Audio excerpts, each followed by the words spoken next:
She's from Cyprus, and she's an international speaker and writer, co-founder and CEO of Grit Academy, and a transcultural psychotherapist. She's going to share her experiences about conscious connected breathing and how she came to discover that it is fundamental to our mental well-being. For those of us who have done conscious breathing in this group, I am really interested to hear what you say, because it is a very powerful tool. So please, Viola, tell us things you think we would benefit from knowing. Yes, hi everybody, and pleasure to be here. Amina, beautiful work, thank you. And Linda, great way to moderate this group. I'm so happy to see you, Stephanie and Anna and all my new friends. So let's take a deep breath then. So imagine when I tell you, let's take a deep breath, and you just inhale from your nose with all the time that you have and the energy and the grit.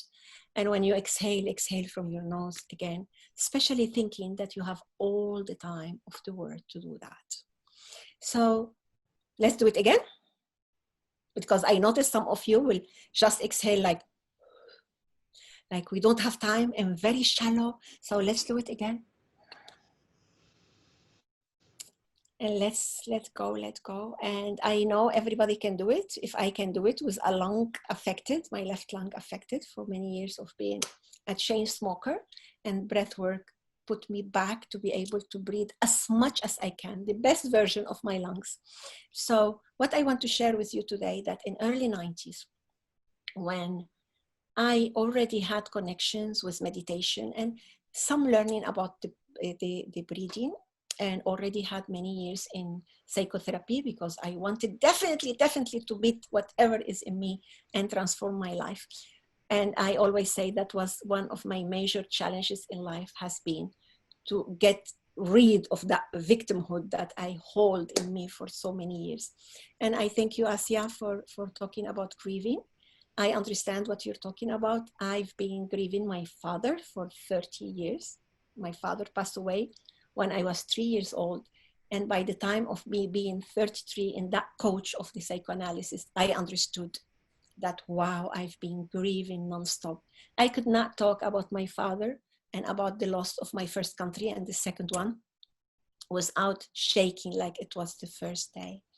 So in my mental level, I understood so many things, but my body kept holding those memories. So until I learned about the conscious connected breathing, and I went into that somatic process of just not only understand the processes, also heal my mind, my heart, my body from those pain or those knots that was there. So then I feel like I become again a persona.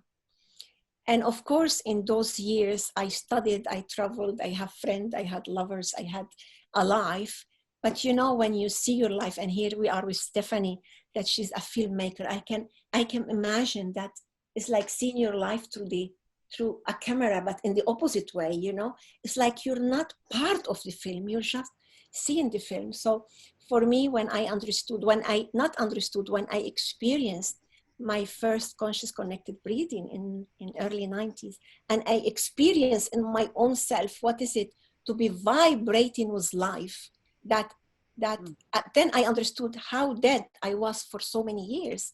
Also, I understood why did I go into addiction? Why did I have to, on top of all the numbness I had because of the pain, how I had to numb myself even more with the alcohol and the cigarette and etc. So for me, that become like the core. Now it become the core of my vibrant life, and those pieces that were everywhere, and joining those pieces together through every inhale and exhale until today, that I'm 61 and still facing too many challenges, is what keep me going with the smile and with the health, even though, of course, some part of my body can complain because of certain abuse I did before I had all this knowledge. And then, so I would say, is that consciousness about breathing. So I was interviewed this morning, and they were saying, okay, tell me what's your major capital? And I was saying, the breath. what's going to be more major? What is the second major capital? And I was saying, my resources, my talent, my gifts, my all what I have, you know, and then with these two major capitals, I can do many other capitals. So one of those capitals is the grit, is that passion, is that drive that I had since I wake up. Even though when I was asleep, as the Buddhist said, this is how we live without consciousness asleep, I still have that drive to survive, because I understand that when we go into addiction and we dive more and more into addiction, it's like there is many times that we're choosing life, death, you know, and we kind of live half life. We don't live fully. So I had an experience that I want to share with you. It was end of January 2017, and I was in The Hague, in that big international center where everything important happened. And first day of the conference, Women Economic Forum, and I fall from the stairs, and I fall like on my hand, like cartoon. I think everybody heard the boom, because a lot of people just, and with the concussion, but you know, so I felt like, you know, I'm here, I'm there. And it was this beautiful conference with a lot of beautiful women who come around me. And I was just hearing, sister, you're okay, sister. But between the smell and the veils, and, you know, I thought, I'm gone. Is that death? So I had that feeling, that thought, is that death? Because it was all so confusing. And then I have another thought. How is it to die breathing? So I thought, you know, I'm in the, now you have to imagine me, I'm in the floor with my neck like this and my hand like this, and, you know, with that impact, and thinking I'm between here and there. And I start breathing like I was telling you now, how I did it now. And I understood a fundamental thing that stay with me every day and every moment. I understood what does it mean to die being alive, in comparison of what I was doing before, living, being half death. And I just can't tell you how beautiful it is. So I was not dying. I just had a concussion and a fracture, a skull fracture, and some other part fractures.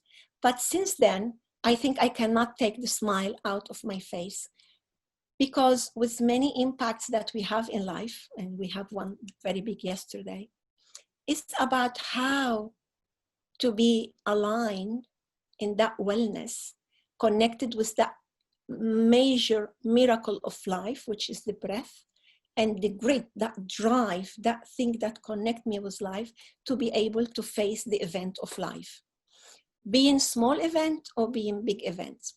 Of course, in my grit program, I work in many subjects like this, and also in the subject with some event. Can I influence those events, or are events of my concern, but I cannot influence?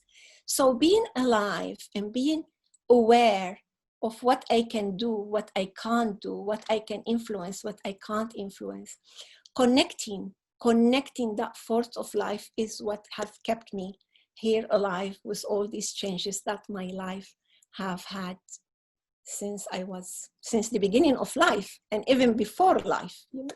So I came to life after my mom had 2 miscarriages. So I was very, very wanted and very well received. And I think I keep this energy in me, because I arrive to places like I feel like everybody is waiting for me. So I have these 3 marvelous years of my life with a mom who adored me, and a dad who celebrated me, and a group of family around me, and living in beauty and abundance and joy. And in 3 seconds, all that changed, because when my dad had a heart attack and just passed when he was 29, and my mom was 24, pregnant with my sister.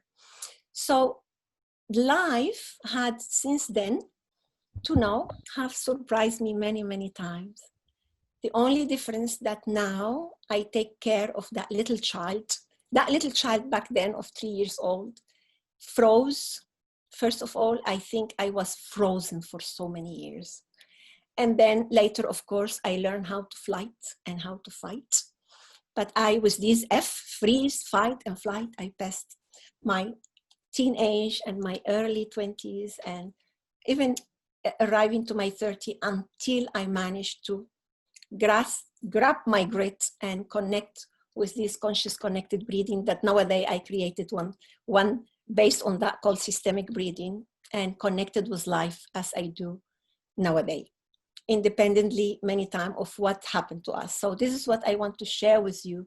If we go into that space, I encourage you all, first of all, please watch that film that Stephanie has done. The first one about brain news, and the second one, I don't know if she talked about it, but I don't know if I can talk about it, but follow her because she know about this subject of breathing, and she's doing marvelous thing to put it out there to millions of people to see it. And of course, this heart talk, from heart to heart talk that Amina is doing, and follow us all. And Linda, thank you so much for what you're doing.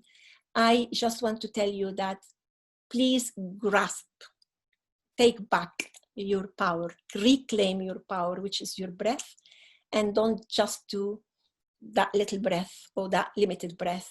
Just take it all. This is your capital, this is your power, and you're great. And let's face life, and let's be sustainable and be at service, because not only we have to be efficient for ourselves, we are needed in the world to be at service. And yeah, that is much so more. true. That is so true. Thank you, Viola, so much.